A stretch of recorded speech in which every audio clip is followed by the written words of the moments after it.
దారివ్వండి. తప్పుకోండి. చూసుకునేళ్ళు.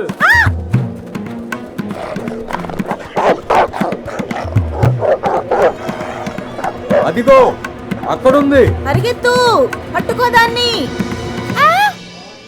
నన్ను క్షమించండి, దయచేసి నన్ను ఏమీ చెయ్యొద్దు. ఏమైందిరా నాన్న? నోరు మూసుకుని నాతో రా.